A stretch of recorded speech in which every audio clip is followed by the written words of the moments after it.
Tiniyak ng Philippine Coconut Authority ang mas marami pang programa para sa mga magsasaka ng niyog.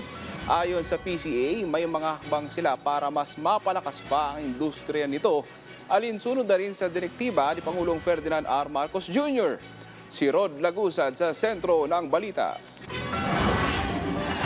Marami sa mga kababayan natin ang umaasa sa pagnyunyog.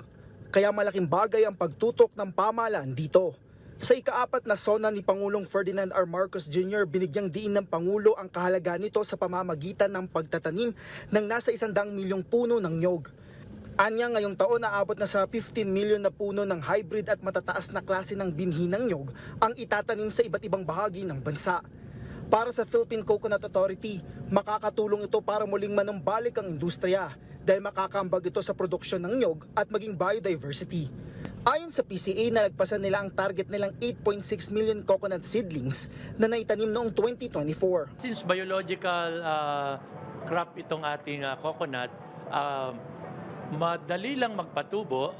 You have to put the nuts, yung nyog, ilalagay mo yan sa nursery using good agricultural practice, i-rear mo siya as seedling in 3 to 4 months, pwede mo na siyang itanim on ground. Ang coconut planting sa Pilipinas is a very good investment dahil yung tinanim mo ay pwedeng tumagal ng more than 50 years. Sa isinagawang Congress ng PCA at Philippine Council for Agriculture, Aquatic and Natural Resources Research and Development o PICARD ng Department of Science and Technology, tampok dito ang iba't ibang research initiatives pagdating sa coconut research and development gaya ng pest management, post-harvest at iba pa. Upang makita rin natin what are the R&D gaps along the technology chain of the coconut production until its adoption, na ultimately ang makikinabang ay ating mga magsasaka ng niyog.